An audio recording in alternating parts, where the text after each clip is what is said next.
This week on Jerusalem Dateline, Europe finally calls the persecution of Middle East Christians a genocide. Also, more than 1 million Middle Eastern refugees have flooded into Europe. Now Americans debate whether they should let them come to the United States.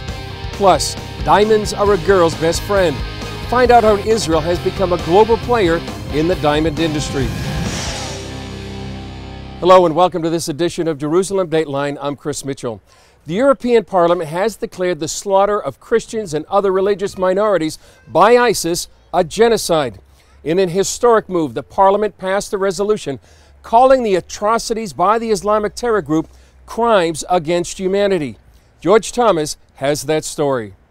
Members of the European Parliament say that what the Islamic terror group ISIS is doing to Christians and other religious minorities in Syria and Iraq amounts to war crimes and genocide. It's very important to call it genocide. It's important because it's the truth. Nina Shea is with Freedom House. Her group has been documenting ISIS atrocities. In the ISIS-controlled territory, there's no evidence right now of any Christian life.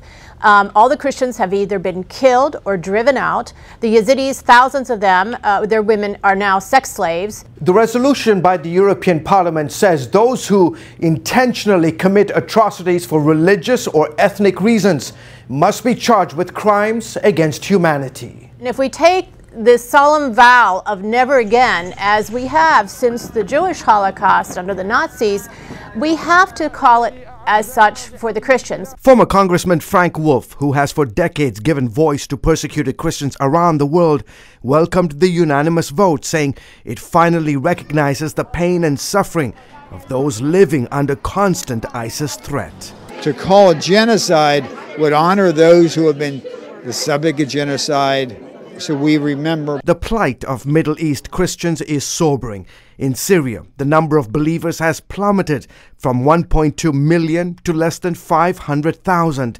In neighboring Iraq, roughly two-thirds of that country's 1.5 million Christians have either been killed or forced to flee by ISIS.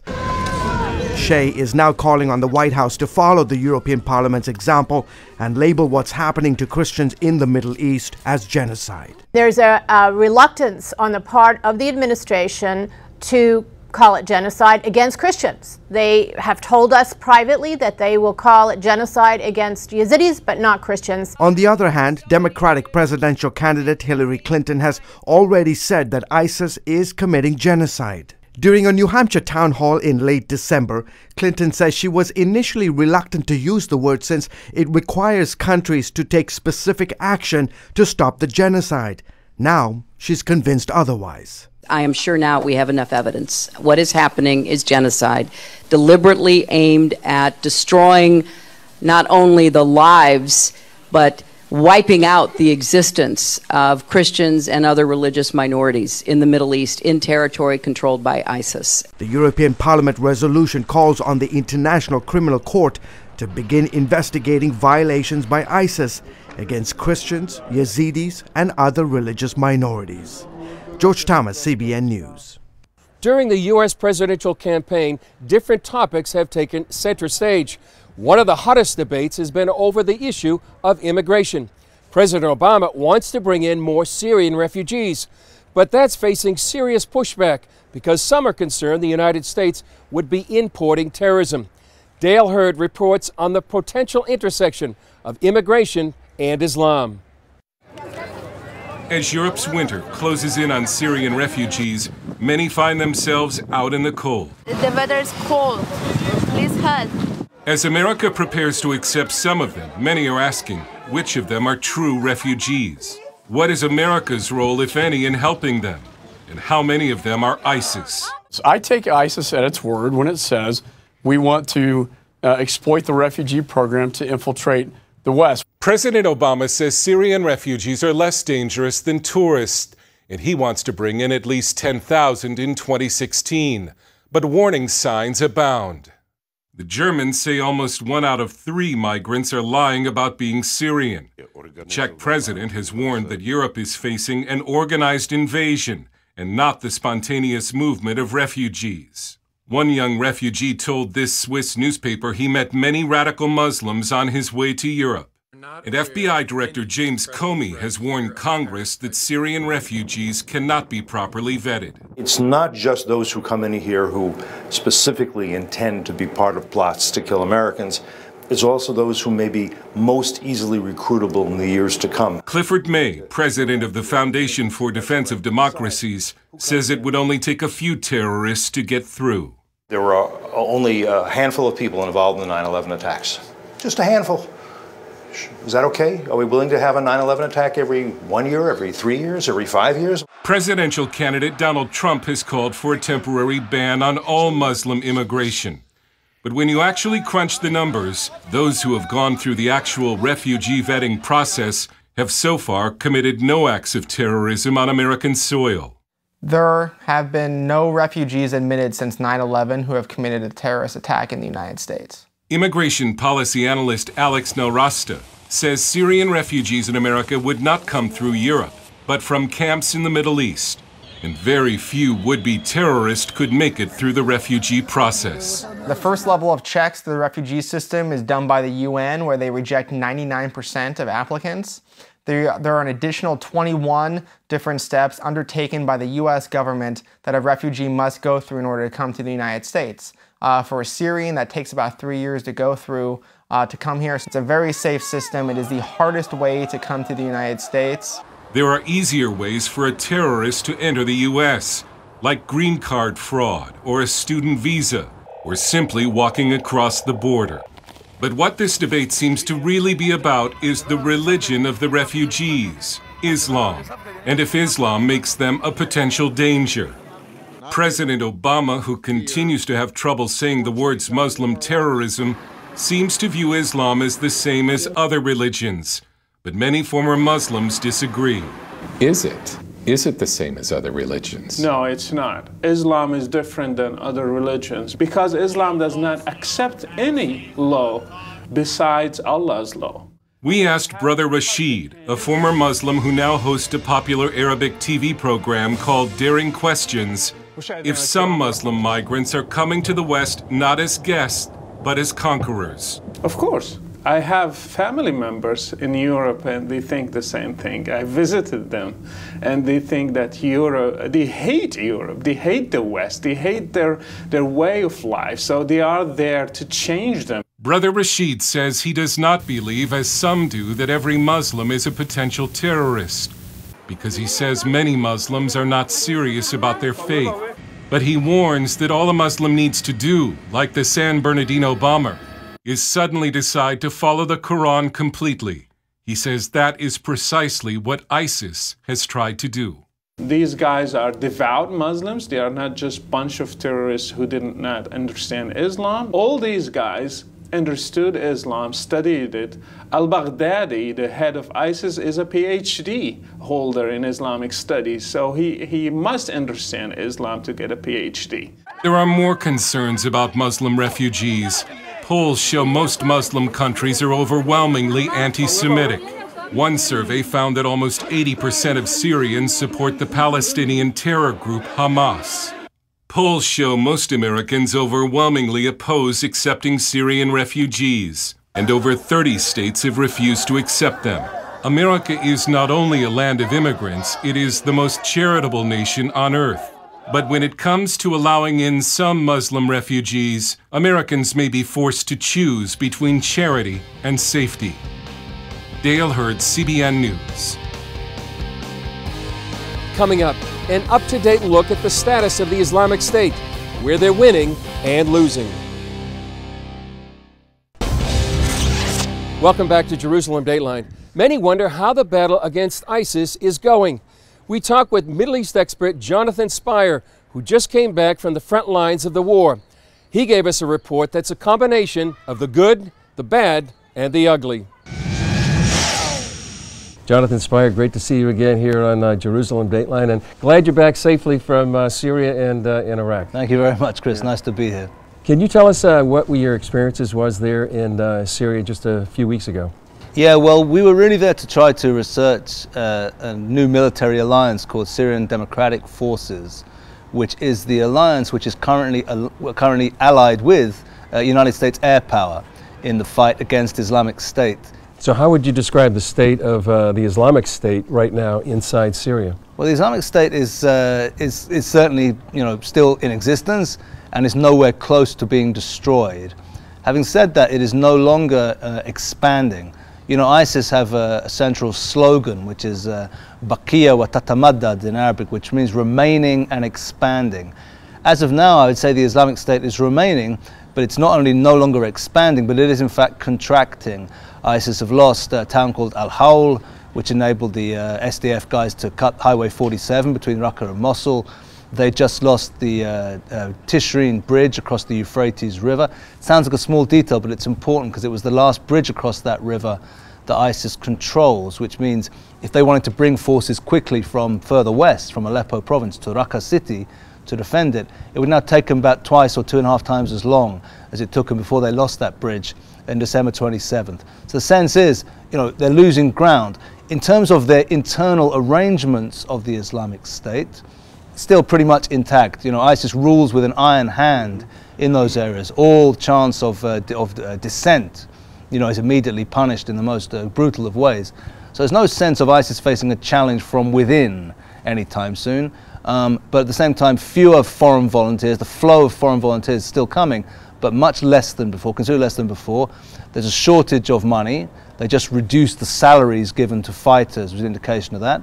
They, in November, announced an amnesty for ISIS fighters who had deserted. Again, an indication, we think, of a shortage of manpower there for ISIS. So generally the trend lines are not good, but it doesn't mean that ISIS is anywhere close to disappearing anytime soon, but it is weakening. So they're retreating, they're contracting, but do they still represent a danger to the region and to the West? Well, I think they do, because what's happening is that, in a similar way with Al-Qaeda actually, is that as they lose their territorial holdings, so the focus begins to be more on going into the business of international terrorism.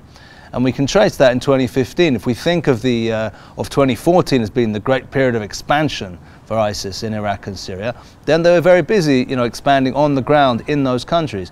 But in 2015, when the general trend has been toward contraction, so we've also witnessed the emergence of ISIS as a threat on a global terror level. First of all, in the bombings in Suruc and then in Ankara in Turkey. Then, of course, the taking down of the Russian jet over Sinai in October. And, of course, also the terror attacks in Paris in November. So the sense is, as ISIS loses ground, so it has to maintain somehow that sense of momentum on which it depends both for recruitment and for financial contributions. And the way that it's doing that is by going into the business of international terrorism. This is firstly. Secondly, we shouldn't forget that ISIS is a franchise organization. There are branches or provinces, as they like to call them, of the Islamic State elsewhere, not territorially linked to the mothership, so to speak, in Iraq and Syria. And here we do still see continued advancement. The ISIS holding around Sirte in Libya, of increasing importance. ISIS has a province in northern Sinai engaged in insurgency against Egyptian forces there. ISIS has an additional branch in southwest Syria, adjoining the border with the Israeli Golan Heights. So again, international terrorism and also the support for franchises. In this respect, the curve line is still in the upwards direction from the Islamic State's point of view. Well, Jonathan, thanks for your expertise and your experience here and giving us some insight into what's happening here. Thanks very much, Chris.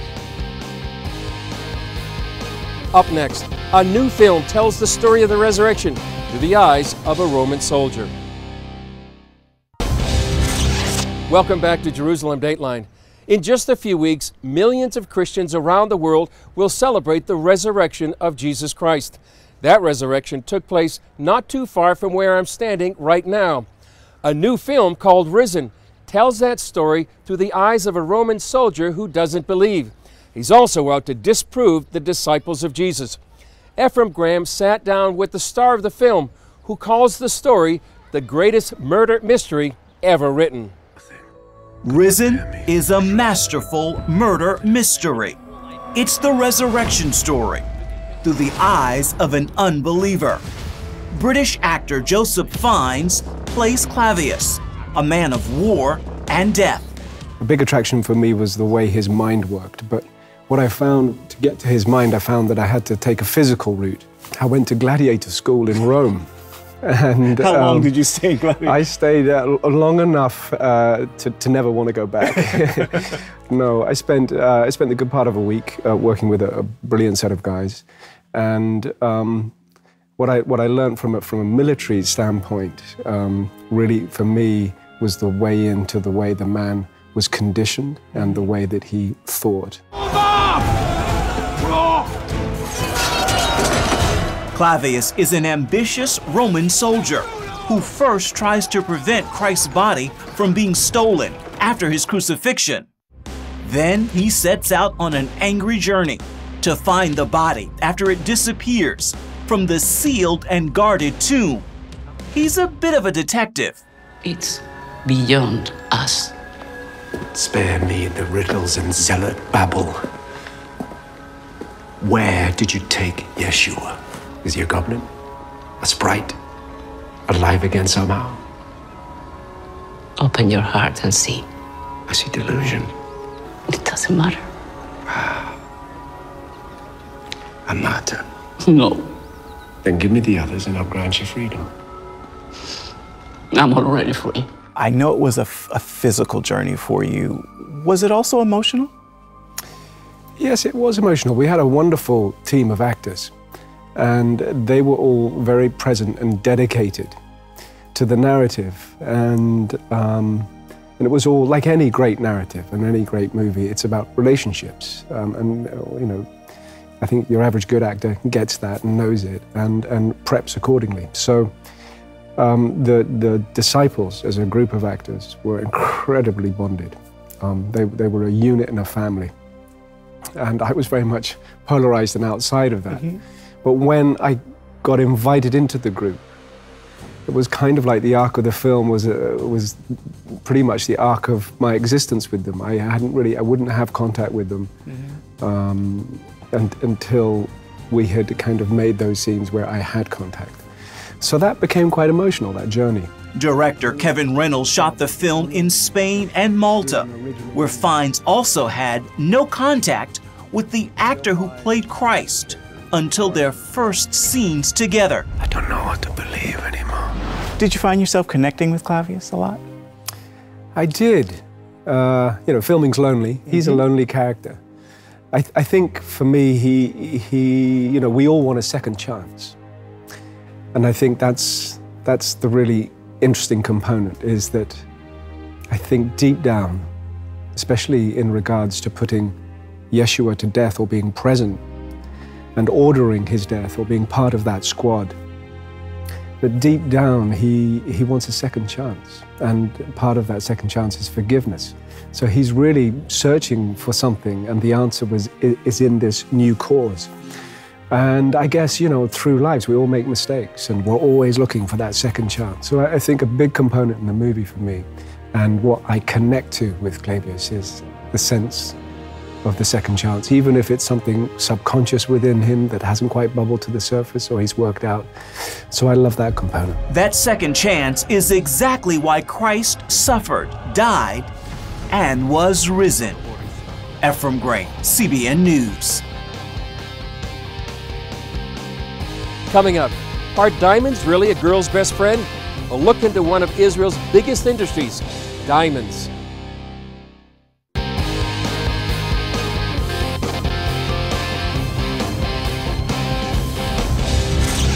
Welcome back to Jerusalem Dateline. Israel is best known for its biblical history, cutting-edge technology, and an outstanding military. But you may not know it's also a world leader in diamonds.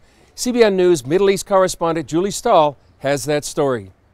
You may have heard that diamonds are a girl's best friend, but what you might not know is that a lot of those diamonds come from Israel. The Israel Diamond Exchange has the largest trading floor in the world.